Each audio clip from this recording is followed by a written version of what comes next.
merci pour cette vaste rétrospective sur l'histoire du canal de Suez et la genèse de la Convention de Constantinople. Nous allons continuer à explorer cette histoire, mais cette fois-ci vue du côté égyptien. Anne-Claire Bonneville est maître de conférence en histoire contemporaine à l'Institut national des langues et civilisations orientales, Université Paris-Sorbonne Cité.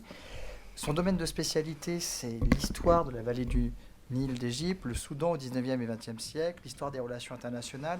Elle s'intéresse également à la colonisation, à la décolonisation de la vallée du Nil, puisqu'elle est membre du groupe de travail sur les administrations coloniales au 19e et 20e siècle, à l'Institut d'histoire du temps présent. Et elle est l'auteur d'un ouvrage sur l'histoire de l'Égypte moderne, l'éveil d'une nation, 19e, 20e siècle. Et elle vient de finaliser, elle est en cours de finalisation d'un article sur la bataille d'El Alamein. Exactement.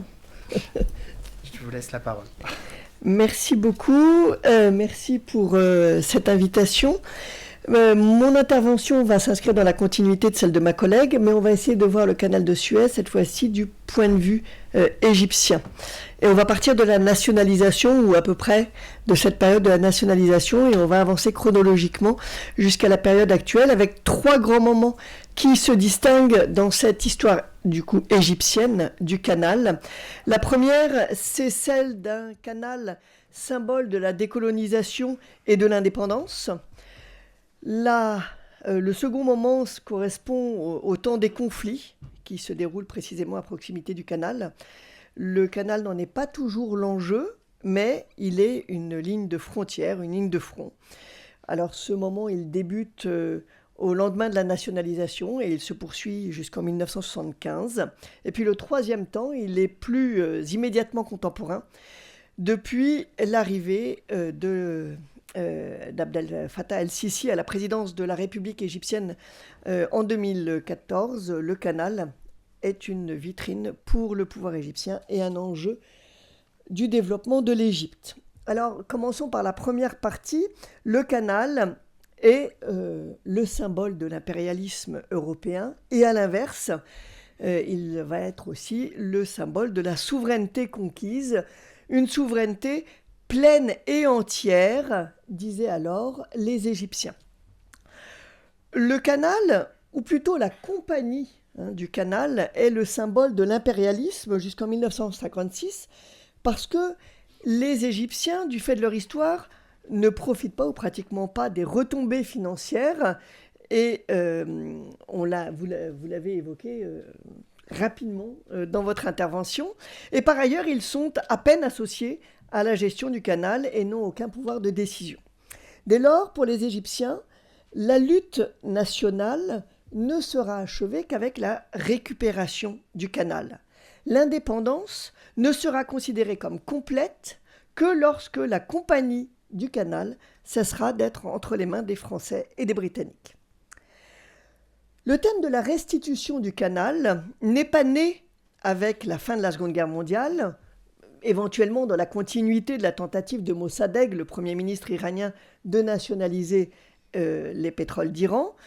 L'affaire, en revanche, a peut-être servi d'inspiration à Nasser.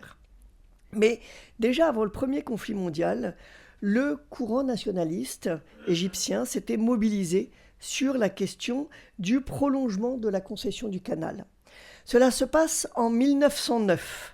La compagnie est une société florissante avec des perspectives financières très encourageantes et un projet est soumis à l'État égyptien qui subit à ce moment-là précisément un retournement de conjoncture, qui craint de devoir recourir à un emprunt. Et donc le projet de la compagnie, c'est d'offrir immédiatement 4 millions de livres égyptiennes à l'Égypte, d'offrir une part croissante des bénéfices de 4% en 1921 à 12% en 1968 et à partir de 1969, un partage égal des bénéfices, 69, c'est-à-dire 100 ans après l'ouverture du canal à la navigation interocéanique.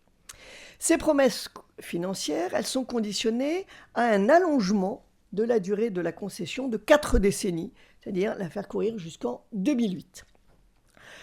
Le Premier ministre égyptien d'emblée ne rejette pas la proposition qui en plus est appuyé par le gouvernement britannique. Et on vous a signalé tout à l'heure que depuis 1882, les Britanniques sont quand même très présents dans le pays. La presse arabophone, en revanche, se saisit de l'affaire et le Parti national se lance dans une virulente campagne de dénigrement du gouvernement et de son chef, qui sont accusés de vouloir brader l'avenir de l'Égypte. Et la conséquence est catastrophique, puisque un jeune nationaliste exalté prend la décision d'abattre celui qu'il estime être un traître à la cause nationale, et Boutros Ghali est mortellement blessé à la sortie du ministère des Affaires étrangères le 20 février 1909. Quelques semaines plus tard, l'Assemblée générale égyptienne, à laquelle le projet avait été soumis, se prononce pour le rejet de la proposition de la compagnie. Au lendemain de la Grande Guerre, en 1922, l'Égypte obtient une indépendance de jure de la part des Britanniques. Et dès ce moment, des voix se font entendre, parmi lesquelles celle du fondateur de la banque Misr, qui estime qu'il faut aller plus loin que cette indépendance politique de jure. Et voilà ce qu'il dit: la première indépendance que l'Égypte doit conquérir, c'est l'indépendance économique. Hassan al-Banna, qui est le fondateur du mouvement des frères musulmans, instituteur en poste à Ismaïlia, donc au milieu du canal de Suez, le dit autrement, mais en fait, nombreux sont ceux qui, parmi les Égyptiens, estiment que le signe fort de l'indépendance se situera sur le canal. Hassan al-Banna tient ses propos: « Matin et soir, les signes de l'occupation étrangère crevaient les yeux, le canal de Suez. C'est lui la cause du mal, la racine de la plaie. À l'ouest, le camp militaire anglais, et à l'est, le bureau général de l'administration de la compagnie. » Les Égyptiens, dans toute cette atmosphère, se sentaient étrangers chez eux, méprisés. On comprend mieux, au regard de ces éléments, l'enthousiasme et l'ardeur des Égyptiens le soir du 26 juillet, lorsque Nasser annonce la nationalisation de la compagnie du canal de Suez. Alors ce n'est pas un journal égyptien, c'est le journal L'Humanité, journal français, et une de ses pages intérieures le 28 juillet, donc 2 jours après 1956. Nasser, 2 ans auparavant, avait obtenu le départ des Britanniques d'Égypte, et c'est d'ailleurs peut-être le fait qu'il n'y ait plus de soldats britanniques sur le canal qui a rendu possible, sans violence, l'étape de la nationalisation de la compagnie. Alors que met en avant Nasser dans son discours fleuve, qui a duré plus de 2h30 avant d'annoncer la nationalisation de la compagnie? Eh bien, il raconte ses déboires auprès des puissances occidentales et des institutions internationales pour obtenir un prêt. Et il rappelle que le combat de l'Égypte n'est pas achevé et revêt tout un pan économique. Il s'agit de gagner l'indépendance dans ce domaine et permettre le développement du pays, car au-delà de la nationalisation de la compagnie du canal de Suez, vous le savez bien, il y a l'enjeu de la construction du haut barrage d'Assouan, qui permettra la régulation du cours du Nil, l'extension des surfaces agricoles irriguées, l'électrification des campagnes et même le développement d'une industrie. La nationalisation de la compagnie est justifiée par le droit. La compagnie est une société anonyme égyptienne. Et c'est d'ailleurs l'avocat Mustapha El Efnaoui qui, au début des années 1950, parvient à mettre la main sur l'acte original de la concession conservé à Paris, bien enfermé dans les locaux de la compagnie. Et l'assurance d'avoir affaire à une société anonyme de nationalité égyptienne ouvrait la possibilité légale pour les autorités égyptiennes de nationaliser la compagnie. Nasser met aussi en avant, abusivement d'ailleurs, le prix du sang, thème que le journal L'Humanité reprend, comme vous le voyez, 2 jours plus tard. Le canal, c'est ce que disait Nasser, le canal a été creusé par 120 000 Égyptiens qui ont trouvé la mort durant l'exécution des travaux. Et aujourd'hui encore, les Égyptiens restent marqués par cette image qui continue à être relayée d'un canal construit par des fellahs égyptiens terriblement malmenés, récit qui méconnaît les péripéties de la phase de creusement. Au canal de Suez est resté attaché ce moment de fierté nationale, de défi aux puissances coloniales, symbolisé par l'éclat de rire de Nasser, dont on ignore s'il a réellement bien eu lieu, parce qu'on ne retrouve d'ailleurs aucun enregistrement de cet éclat de rire. Et le don de Nasser va devenir à partir de ce moment-là un héros du monde arabe et des non-alignés. La nationalisation de la compagnie est suivie peu après d'une opération militaire tripartite franco-anglo-iranienne. Le canal porte donc l'histoire de conflits, de 3 conflits d'ailleurs, et d'une guerre d'usure. Dans la continuité de l'opération égyptienne de nationalisation de la Compagnie du Canal, les Israéliens passent à l'offensive dans la soirée du 28 au 29 octobre 1956, suivant le plan élaboré à Sèvres, donc dans la région parisienne, une 8aine de jours auparavant. Les blindés et l'infanterie égyptienne, on le voit avec la flèche verte sur la carte, s'engagent en renfort dans la péninsule, mais lorsque l'aviation égyptienne se retrouve dans l'incapacité de protéger les troupes au sol, en raison des opérations permanentes des avions français et britanniques au-dessus de l'Égypte, alors le haut commandement égyptien donne l'ordre de la retraite générale des unités du Sinaï. L'objectif égyptien, c'est de réorganiser les forces pour être en mesure de s'opposer à un assaut franco-britannique qui paraît imminent. Les Égyptiens se sont donc repliés sur la rive occidentale et la péninsule est laissée aux forces israéliennes. Le 5 novembre, comme il était convenu, les parachutistes français et britanniques sautent sur l'entrée nord du canal. Le 6 novembre, les forces de l'expédition franco-britannique débarquent, entament leur progression en direction d'Ismaïlia, donc au centre du canal.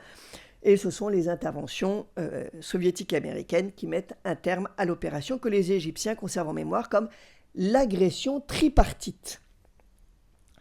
Le canal n'est plus alors une voie de transit international. Plus que les combats, c'est la trentaine de navires coulés sur ordre des autorités égyptiennes qui empêchent toute circulation. Et il faut plusieurs mois pour rendre le canal à la navigation, tandis que les troupes qui sont entrées en Égypte se retirent, laissant la place aux casques bleus. Le trafic est à nouveau interrompu par une guerre, interrompue plus durablement cette fois. L'annonce par Nasser de la fermeture du détroit de Tiran qui commande l'accès au golfe d'Aqaba et au port d'Eilat est suivie moins de 3 semaines après d'une offensive israélienne. Les soldats israéliens atteignent à nouveau 3 jours après leur entrée dans le Sinaï la rive orientale du canal de Suez. À la différence de 1956, ils s'y maintiennent. Le canal de Suez devient même une nouvelle ligne frontière entre 2 armées ennemies. L'Égypte est amputée d'une partie de son territoire à l'est du canal de Suez. De part et d'autre, les forces sont en attente. Nasser souhaite liquider au plus tôt les séquelles de cette agression de juin 1967. Et à partir de l'automne 1968, l'artillerie égyptienne se met à tirer régulièrement sur les positions israéliennes. C'est le début d'une guerre d'usure et la zone du canal devient zone de résistance. Les Israéliens, ici vous pouvez voir Nasser pendant cette période de guerre d'usure. Les Israéliens répondent par des raids sur les installations égyptiennes et surtout ils se mettent à l'abri d'un rempart de sable et de terre pouvant atteindre jusqu'à 20 mètres de haut. Y est adossé tout un réseau de fortins. Il s'agit de la ligne Bar-Lev. L'ouvrage est a priori sûr. On a même un système mis en place pour enflammer le canal en certains points. À partir de 1969, Nasser intensifie la guerre d'usure. Il veut en fait obliger l'ennemi à une mobilisation permanente, économiquement pesante, usante moralement par les pertes humaines et matérielles qu'elle occasionne. L'objectif de cette guerre sur le canal, c'est aussi de rendre aux soldats égyptiens la confiance dans la capacité militaire de leur pays et puis les préparer à une prochaine traversée de la voie d'eau pour pouvoir reprendre pied dans la péninsule qui est occupée. C'est la diplomatie américaine qui obtiendra en juin 1970 que les armes se taisent. Dans ces circonstances, évidemment, le canal est fermé à toute circulation, ce qui représente une perte de devises pour l'Égypte. La circulation maritime internationale est réorganisée avec des supertankers de 100 000 tonnes qui contournent l'Afrique par le cap de Bonne-Espérance. Et le transport du pétrole s'effectue également par des oléoducs qui contournent la zone du canal. Le successeur de Nasser, Anwar el-Sadat, entame en octobre 1973 un nouveau conflit dans l'espoir de débloquer la situation. La guerre est engagée conjointement par les Égyptiens et les Syriens. Du côté égyptien, le conflit reste limité aux abords du canal. Le plan de bataille prévoit que l'armée égyptienne reprenne pied sur la rive orientale de la voie d'eau, mais ne progresse pas au-delà de la limite de portée des défenses anti-aériennes. L'objectif, c'est d'obtenir une victoire symbolique qui permettra l'ouverture de négociations avec Israël. Le conflit s'arrête le soir du 6 octobre. Voilà. Les Égyptiens ont repris pied sur la rive orientale. Sadat devient le héros du franchissement après cette opération. Et puis les deux grands vont à nouveau mettre un terme au conflit. Le retour du calme dans la zone et la présence égyptienne de part et d'autre permet la réouverture de la voie d'eau au trafic maritime. Le 5 juin 1975, on est exactement 8 ans jour pour jour après le déclenchement de la guerre de 1967 qui avait entraîné sa fermeture. Le canal comme symbole du développement de l'Égypte est finalement un élément récent de l'histoire égyptienne. Les conflits ont empêché de lui donner cette pleine dimension dans les années qui ont suivi la nationalisation de la Compagnie du Canal. Le graphique ci-dessous vous montre qu'effectivement, on a une évolution du trafic dans le canal depuis 1975. 2013, la petite ligne en pointillé, le nombre de navires qui passent par le canal ne progresse plus. Il faut donc faire quelque chose. Et le président Al-Sisi décide d'engager de très gros travaux.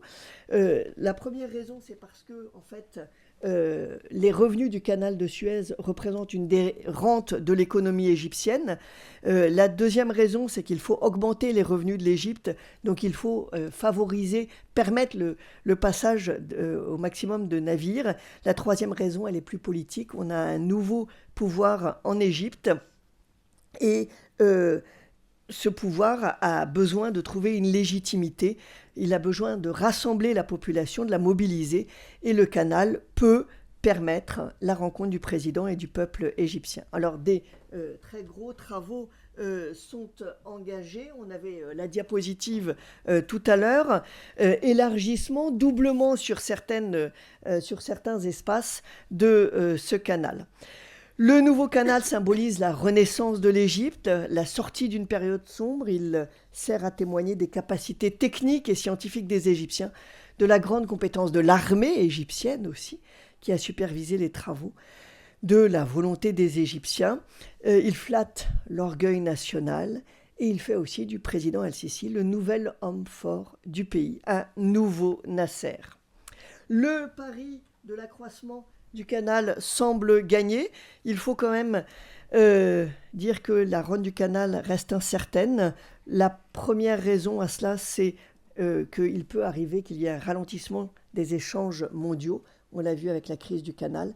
La deuxième raison, c'est qu'il peut y avoir un blocage du canal. On l'a vu en mars 2021.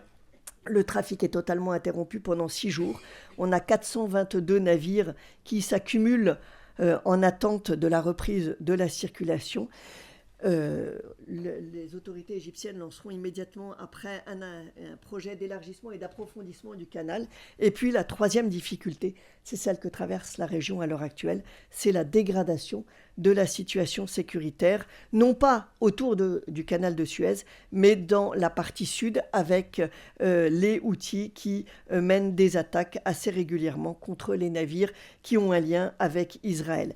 Et je terminerai là-dessus, la situation des autorités égyptiennes est très complexe parce que d'un côté, les autorités égyptiennes ne veulent pas s'opposer aux Houthis puisqu'ils soutiennent la cause palestinienne, mais par ailleurs, les autorités égyptiennes savent combien l'utilisation du canal par les navires marchands est essentielle à la santé économique du pays, puisque le canal de Suez, jusqu'en 2023, accueillait 10% du commerce mondial et 30% du trafic mondial des containers. Et je m'arrête. Merci.